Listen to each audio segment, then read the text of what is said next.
RSS ವಿರುದ್ಧ ಅವಹೇಳನಕಾರಿ post ಮಾಡಿದ ಆರೋಪದಡಿ ಸಚಿವ ಪ್ರಿಯಾಂಕ್ ಖರ್ಗೆ ಹಾಗೂ ನಲಪಾಡ್ಗೆ ಕೋರ್ಟ್ ಸಮನ್ಸ್ ನೀಡಿದೆ. ಬೆಂಗಳೂರಿನ 42ನೇ ಎಸಿಜೆಎಂ ಕೋರ್ಟ್ ಜುಲೈ 21ರಂದು ಖುದ್ದಾಗಿ ಹಾಜರಾಗುವಂತೆ ಸಮನ್ಸ್ ಜಾರಿ ಮಾಡಿ ಆದೇಶಿಸಿದೆ. ಜೊತೆಗೆ ಸಚಿವ ಪ್ರಿಯಾಂಕ್ ಖರ್ಗೆ ವಿರುದ್ಧ ಕ್ರಿಮಿನಲ್ ಮಾನನಷ್ಟ ವಿಚಾರಣೆಗೆ ನ್ಯಾಯಾಲಯ ಅಂಗೀಕರಿಸಿಲ್ಲ. 2025 ಅಕ್ಟೋಬರ್ 14ರಂದು ಆರ್ಎಸ್ಎಸ್ ವಿರುದ್ಧ ಟ್ವೀಟ್ ಮಾಡಿದ್ದ ಪ್ರಿಯಾಂಕ್ ಖರ್ಗೆ ಮೇಲೆ ಆರ್ಎಸ್ಎಸ್ ಕಾರ್ಯಕರ್ತ ತೇಜಸ್ ಖಾಸಗಿ ದೂರು ದಾಖಲಿಸಿದರು. ಇನ್ನು ಯೂಟ್ಯೂಬ್ ಚಾನಲ್ ಒಂದರಲ್ಲಿ ನಲಪಾಡ್ ಅವಹೇಳನಕಾರಿ ಹೇಳಿಕೆಯನ್ನು ನೀಡಿದರು. ಅವಹೇಳನಕಾರಿ ಹೇಳಿಕೆಯಿಂದ ಸಂಘದ ಘನತೆಗೆ ಧಕ್ಕೆಯಾಗಿದೆ ಅಂತ ತೇಜಸ್ ದೂರು ಕೊಟ್ಟಿದ್ದರು. ಕೋರ್ಟ್ ಸಮನ್ಸ್ ಬಗ್ಗೆ ಸಚಿವ ಪ್ರಿಯಾಂಕ್ ಖರ್ಗೆ ಮಾತನಾಡಿ, ಕೋರ್ಟ್ ಆದೇಶವನ್ನು ಪಾಲನೆ ಮಾಡ್ತೇವೆ, ಆರ್ಎಸ್ಎಸ್ ನೋಂದಣಿ ಮಾಡಿಕೊಳ್ಳದೇ ಇದ್ದರೆ ನಾವೇ ಶುಲ್ಕ ಕಟ್ಟಿ ನೋಂದಣಿ ಮಾಡಿಸ್ತೀವಿ ಅಂತ ಹೇಳಿದ್ದಾರೆ. ಕೋರ್ಟ್ ಆದೇಶ ಏನಿದೆ ಅದನ್ನು ಪಾಲನೆ ಮಾಡೋದು ನಮ್ಮದು ಆದ್ಯ ಕರ್ತವ್ಯ. ಏನಿದ್ರೂ ಕಾನೂನಾತ್ಮಕವಾಗಿ ನಾವು ಹೋರಾಟ ನಡೆಸಿದ್ದೀವಲ್ಲ, ಯಾವುದೋ ಉಡಾಫೆಯಾಗಿ ಪ್ರಶ್ನೆಗಳು ಕೇಳಿಲ್ಲ. ಕಾನೂನು ನಿಮ್ಮ ಪರವಾಗಿದ್ದಾಗ ಯಾವುದಕ್ಕೂ ಹೆದರೋ ಅವಶ್ಯಕತೆ ಇಲ್ಲ. ನೋಂದಣಿ ಮಾಡಿಸ್ಕೊಂಡಿಲ್ವಾ, ಮಾಡಿಸ್ಕೊಳ್ಳಿ, ನಾನೇ ಸಹಕಾರ ಮಾಡ್ತೀನಿ. ಯಾರ ಹತ್ರನೂ ಕೈ ಚಾಚೋದು ಬೇಕಾಗಿಲ್ಲ. ನಿಮ್ದೇನು ಶುಲ್ಕ ಇದೆ ಅದನ್ನು ನಾನೇ ಕಟ್ತೀನಿ ಬೇಕಿದ್ರೆ. ಆಯ್ತು, ಈ ಕೆಲಸ ಮೊದಲೇ ಮಾಡಬೇಕಾಗಿತ್ತಲ್ವಾ, ಈಗ ಮಾಡ್ತೀವಿ ಅಂತಂದರೆ ಓಕೆ, ಲೇಟ್ ಆಗಿದ್ದರು. ಆ ಥರ ಒಂದು ಬೇರೆ ಯಾವುದೋ ಒಂದು ಸಂಘಟನೆಯನ್ನು ನೀವು ಹೋಗ್ಬಿಟ್ಟು ರಿಜಿಸ್ಟ್ರ್ ಮಾಡಿಸ್ಬೋದು ಅನ್ನೋದಾದರೆ ಮಾಡಿಸಿ, ಅದಾಗುತ್ತೆ, ಅದಕ್ಕೆ ಕಾನೂನು ಅವಕಾಶ ಇದೆ ಅನ್ನೋದಾದರೆ ಮಾಡಿಸಿ. ಆಗಲೇ ಮಾಡಿಸ್ಬೋದಾಗಿತ್ತು. UPA 1, 2 ಎಲ್ಲ ಇತ್ತಲ್ಲ, ಆ ಸಂದರ್ಭದಲ್ಲೇ ಮಾಡಿಸ್ಬೋದಾಗಿತ್ತು. ಯಾಕೆ ಮಾಡಿಸ್ಲಿಲ್ಲ? ಪ್ರಯತ್ನ ಪಡಿ. ಸಾಂಪ್ರದಾಯಿಕ ರೆಸಿಪಿ, ಮತ್ತಷ್ಟು ಬೇಕೆನಿಸುವ ರುಚಿ. ಕೋಡುಬಳೆ ಅಂದರೆ ಅಡುಕಲೆ. ಇನ್ನು ನನ್ನ ಮುಂದೆ ಶಾಸಕ GT ದೇವೇಗೌಡರ ಹೆಸರು ಎತ್ತಬೇಡಿ ಎಂಬ HD ಕುಮಾರಸ್ವಾಮಿ ಅವರ ಹೇಳಿಕೆಗೆ ಮೈಸೂರಿನಲ್ಲಿ ಶಾಸಕ GT ದೇವೇಗೌಡ ಪ್ರತಿಕ್ರಿಯೆ ಕೊಟ್ಟಿದ್ದಾರೆ. ನನ್ನ ಬೆಂಬಲದಿಂದ ಕುಮಾರಸ್ವಾಮಿ 2 ಬಾರಿ ಮುಖ್ಯಮಂತ್ರಿ ಆಗಿದ್ದು, ಕುಮಾರಸ್ವಾಮಿ 1.5 ವರ್ಷದಿಂದ ಮಾತಾಡಿಲ್ಲ. ಈಗ ಕೇಂದ್ರ ಸಚಿವರಾಗಿದ್ದಾರೆ, ಅವ್ರಿಗೆ ಸಾಕಷ್ಟು ಅನುಭವ ಇದೆ, ಪಕ್ಷವನ್ನು ಉಳಿಸುವ ಶಕ್ತಿ ಅವರಲ್ಲಿದೆ. ನನಗೂ ಸಚಿವನಾಗಿ ಕೆಲಸ ಮಾಡಲು ಅವರು ಸಹಾಯ ಮಾಡಿದ್ದಾರೆ. ನನ್ನ ಜನ ಗಟ್ಟಿಯಾಗಿದ್ದಾರೆ, ನನ್ನ ಜೊತೆ ನಿಲ್ತಾರೆ ಎಂದರು. ಕುಮಾರ ಪರ್ವ ಯಶಸ್ವಿಯಾಗಿದ್ದು ಚಾಮುಂಡೇಶ್ವರಿ ಕ್ಷೇತ್ರದ ಜನರಿಂದ ಮಾತ್ರ. CM DK ಶಿವಕುಮಾರ್ ಅವರನ್ನು ನಾನು ಪ್ರತ್ಯೇಕವಾಗಿ ಭೇಟಿ ಮಾಡಿಲ್ಲ ಅಂತ ಹೇಳಿದ್ದಾರೆ. ಇದೇ ವೇಳೆ ಪುತ್ರ ಹರೀಶ್ ಗೌಡ ಜೊತೆಗಿನ ಭಿನ್ನಾಭಿಪ್ರಾಯ ಕುರಿತಾಗಿ ಈ ವೇಳೆ ಸ್ಪಷ್ಟೀಕರಣ ನೀಡಿದ GT ದೇವೇಗೌಡರು, ಯಾವ ಕುಟುಂಬದಲ್ಲಿ ಜಗಳ ಇರಲ್ಲ ಹೇಳಿ, ಸಣ್ಣ ಪುಟ್ಟ ಭಿನ್ನಾಭಿಪ್ರಾಯಗಳು ಸಹಜ. ಅಪ್ಪ ಮಕ್ಕಳು ಮತ್ತೆ ಒಂದಾಗ್ತಾರೆ, ಒಂದಾಗಲ್ಲ ಅಂತ ಭಾವಿಸೋರು ಮೂರ್ಖರು ಅಂತ ಹೇಳಿದ್ದಾರೆ. ಜನ ಹೇಳೋದಿಷ್ಟೇ, ನೀವು ಚುನಾವಣೆ ನಿಲ್ಬೇಕು ಈ ಬಾರಿ. ಅವರೆಲ್ಲರೂ ಬೆಂಬಲ ಕೊಡ್ತಾ ಇದ್ದಾರೆ. ನಾನು ಚಾಮುಂಡೇಶ್ವರಿ ಕ್ಷೇತ್ರ ಅಭಿವೃದ್ಧಿ ಬಿಟ್ಟರೆ ರಾಜಕೀಯ ಬೇಡ. ನಮ್ ಗುರಿ ಅಭಿವೃದ್ಧಿ. ಕುಮಾರ ಪರ್ವ ಮಾಡೋದು ಚಾಮುಂಡೇಶ್ವರಿ ಕ್ಷೇತ್ರದ ಜನ ಮಾತ್ರ. ಇನ್ನೊಂದು ಕ್ಷೇತ್ರದಿಂದ ಯಾರು ಕೂಡ ಬಂದಿರಲಿಲ್ಲ. ಚಾಮುಂಡೇಶ್ವರಿ ಕ್ಷೇತ್ರದ ಬೆಂಬಲ ನನ್ನ ಬೆಂಬಲದಿಂದಾನೇ ಅವ್ರು 2 ಬಾರಿನೂ ಕೂಡ ಮುಖ್ಯಮಂತ್ರಿ ಆಗಿದ್ದಾರೆ. ಅವ್ರಿಗೂ ಇನ್ನು ತಮ್ಮ ವಿರುದ್ಧದ ಅಡ್ಡ ಮತದಾನ ಆರೋಪಕ್ಕೆ ಬಿಜೆಪಿಯ ಲಿಂಗಸುಗೂರು ಶಾಸಕ ಮಾನಪ್ಪ ವಜ್ಜಲ್ ಸ್ಪಷ್ಟನೆ ಕೊಟ್ಟಿದ್ದಾರೆ. ನಾನು ಅಡ್ಡ ಮತದಾನ ಮಾಡಿದ ಬಗ್ಗೆ ಏನಾದರೂ ಒಂದೇ ಒಂದು ಸಾಕ್ಷ್ಯ ತೋರಿಸಿದ್ರೆ ಇವತ್ತೇ ರಾಜಕೀಯದಿಂದ ನಿವೃತ್ತಿಯಾಗ್ತೀನಿ. ಪಕ್ಷದ ಒಬ್ಬ ಕಾರ್ಯಕರ್ತನಾಗಿ BJP ಕಚೇರಿ ಕಸ ಹೊಡಿತಾ ಗೇಟ್ ಕಾಯ್ಕೊಂಡಿರ್ತೀನಿ. ಆಣೆ ಪ್ರಮಾಣದಲ್ಲಿ ಪಕ್ಷದವರು ಏನೇ ತೀರ್ಮಾನ ತೆಗೆದುಕೊಂಡ್ರೂ ನಾವು ರೆಡಿ ಇದ್ದೀವಿ ಅಂತ ಹೇಳಿದ್ದಾರೆ. ಮಾಜಿ CM DV ಸದಾನಂದ ಗೌಡರು ಹೈಕಮಾಂಡ್ ಮುಂದಿನ ಕ್ರಮ ತೆಗೆದುಕೊಳ್ಳುತ್ತೆ ಅಂತ ಹೇಳಿದ್ದಾರೆ. BJP ನಾಯಕರು ಜವಾಬ್ದಾರಿ ತಗೊಂಡು ರಾಜೀನಾಮೆ ಕೊಡಲಿ ಅಂತ ಪ್ರಿಯಾಂಕ್ ಖರ್ಗೆ ಕಾಲೆಳೆದ್ರೆ ಇದು ಮುಗಿದು ಹೋದ ಅಧ್ಯಾಯ ಅಂತ ಕುಮಾರಸ್ವಾಮಿ ಹೇಳಿದ್ದಾರೆ.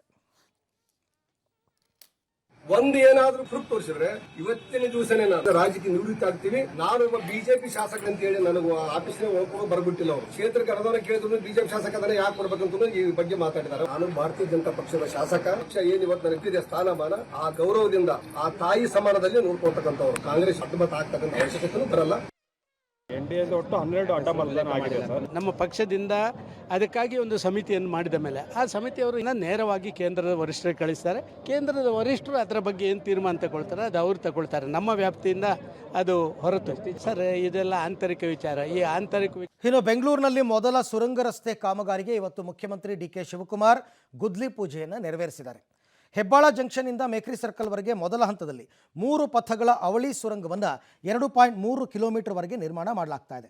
60 ಅಡಿ ಆಳದಲ್ಲಿ ಸಾಗುವ ಸುರಂಗ ರಸ್ತೆಗೆ 1086 ಕೋಟಿ ವೆಚ್ಚ ಮಾಡಲಾಗ್ತಾ ಇದ್ದು 18 ತಿಂಗಳಲ್ಲಿ ಕಾಮಗಾರಿ ಮುಗಿಸುವ ಗುರಿಯನ್ನು BDA ಹೊಂದಿದೆ.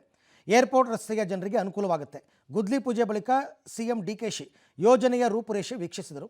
ಅಧಿಕಾರಿಗಳಿಂದ ಯೋಜನೆ ಮಾಹಿತಿಯನ್ನು ಪಡ್ಕೊಂಡ್ರು. ಬೆಂಗಳೂರು ನಗರಾಭಿವೃದ್ಧಿ ಸಚಿವ ಕೃಷ್ಣ ಬೈರೇಗೌಡ, ಸಾರಿಗೆ ಸಚಿವ ಭೈರತಿ ಸುರೇಶ್, ಇಂಧನ ಸಚಿವ ಜಾರ್ಜ್, BDA ಅಧ್ಯಕ್ಷ ಹ್ಯಾರಿಸ್ ಉಪಸ್ಥಿತರಿದ್ದರು.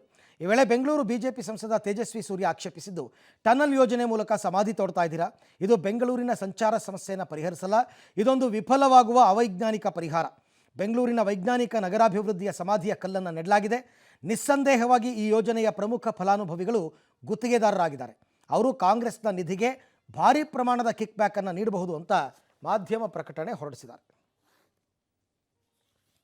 ಈಗಾಗಲೇ ನಾನು ಸುಮಾರು 17 ಕಿಲೋಮೀಟರ್ ಕಾರಿಡಾರನ್ನ ಈಗಾಗಲೇ ಇಲ್ಲಿಂದ ಹಿಡಿದು ಸಿಲ್ಕ್ ಜಂಕ್ಷನ್ವರೆಗೂ ಆಗುವಂಥದ್ದು ಒಂದು ದೊಡ್ಡ ಟನಲ್ ಅನ್ನ ಈಗಾಗಲೇ ಪ್ರಸ್ತಾವನೆ ಮಾಡಿ ಕ್ಯಾಬಿನೆಟ್ಗೆ ಈಗ ಬರ್ತಾ ಇದೆ. ಸುಮಾರು 2ಕ್ಕೂ ಹೆಚ್ಚು ಕಿಲೋಮೀಟರ್ ಈ ಟನಲ್ ಇದೆ, ಕಟ್ ಅಂಡ್ ಕವರ್ ಟನಲ್. ಇದನ್ನ ಮೇಕ್ರಿ ಸರ್ಕಲ್ ವರೆಗೂ ತೆಗೆದುಕೊಂಡು ಹೋಗಿ ಇದನ್ನ ಟ್ರಾಫಿಕ್ ನ ಬಿಡಬೇಕು. ಯಾಕೆಂದ್ರೆ ಬೆಂಗಳೂರು ಉತ್ತರ ವಿಪರೀತ ಬಿಡಿತಾ ಇದೆ. ಅದಕ್ಕೆ ಮುಂದಿನ 50 ವರ್ಷದ ಸಂಚಾರ ಬೆಳವಣಿಗೆ ಟ್ರಾಫಿಕ್ ನ ಗ್ರೋತ್ ಅನ್ನ ಗಮನದಲ್ಲಿಟ್ಕೊಂಡು ಇನ್ನು 50 ವರ್ಷಕ್ಕೂ ಪರಿಹಾರ ಆಗುವಷ್ಟು ಯೋಜನೆಯನ್ನ ರೂಪಿಸಿ ಪ್ರಧಾನಿ ನರೇಂದ್ರ ಮೋದಿ ಅವರು 3 ದಿನಗಳ ಪ್ರವಾಸಕ್ಕೋಸ್ಕರ ಸೀಶೆಲ್ಸ್ ದೇಶಕ್ಕೆ ಭೇಟಿ ಕೊಟ್ಟಿದ್ದಾರೆ. ಸೀಶೆಲ್ಸ್ಗೆ ಸ್ವಾತಂತ್ರ್ಯ ಬಂದು 50 ವರ್ಷದ ಸಂಭ್ರಮದ ಹಿನ್ನೆಲೆಯಲ್ಲಿ ಇವತ್ತು ಸೀಶೆಲ್ಸ್ನಲ್ಲಿ ಸಂಸತ್ನಲ್ಲಿ ಪ್ರಧಾನಿ ಮೋದಿ ಅವರು ಮಾತನಾಡಿದರು. ಹಿಂದೂ ಮಹಾಸಾಗರವು ಭಾರತ ಮತ್ತು ಸೀಶೆಲ್ಸನ್ನು ಬೇರ್ಪಡಿಸೋದಿಲ್ಲ, ಅದು ನಮ್ಮನ್ನು ಸಂಪರ್ಕಿಸುತ್ತೆ. ಅದಕ್ಕಾಗಿಯೇ ನಾವು ಅಪರಿಚಿತರಂತೆ ಭೇಟಿಯಾಗೋದಿಲ್ಲ, ನಾವು ಹಳೆಯ ಸ್ನೇಹಿತರಂತೆ ಭೇಟಿಯಾಗ್ತೀವಿ ಅಂತ ಹೇಳಿದ್ದಾರೆ. 2015ರಲ್ಲಿ ಮೊದಲ ಬಾರಿಗೆ ಭೇಟಿ ನೀಡಿದ್ದೆ. ಭಾರತದ ದೃಷ್ಟಿಕೋನದಲ್ಲಿ ಸೀಶೆಲ್ಸ್ಗೆ ವಿಶೇಷ ಸ್ಥಾನಮಾನ ಇದೆ ಅಂತ ಗುಣಗಾನ ಮಾಡಿದರು. ಇನ್ನು ಸೀಶೆಲ್ಸ್ ಭಾರತ ನಡುವೆ ಐತಿಹಾಸಿಕ UPI ಒಪ್ಪಂದಕ್ಕೆ ಉಭಯ ನಾಯಕರು ಸಹಿ ಹಾಕಿದ್ದಾರೆ. UPI ಗಡಿಯಾಚೆಗಿನ ಸುಲಭ ಪಾವತಿಗೆ ಅನುಕೂಲವಾಗುತ್ತೆ ಅಂತ ಹೇಳಲಾಗ್ತಾ ಇದೆ. ಇದರ ಜೊತೆಗೆ ಒಟ್ಟು 19 ಒಪ್ಪಂದಗಳಿಗೆ ಉಭಯ ನಾಯಕರು ಸಹಿ ಹಾಕಿದ್ದಾರೆ. ಮೋದಿ 1469 ಕೋಟಿ ಮೌಲ್ಯದ ಪ್ಯಾಕೇಜನ್ನು ಘೋಷಣೆ ಮಾಡಿದ್ದಾರೆ. ಅಂದಾಗೆ ಪ್ರಧಾನಿ ಮೋದಿಗೆ ಸೀಶೆಲ್ಸ್ ದೇಶದ guardian of the blue horizon ಪ್ರಶಸ್ತಿ ನೀಡಿ ಗೌರವಿಸಲಾಗಿದೆ.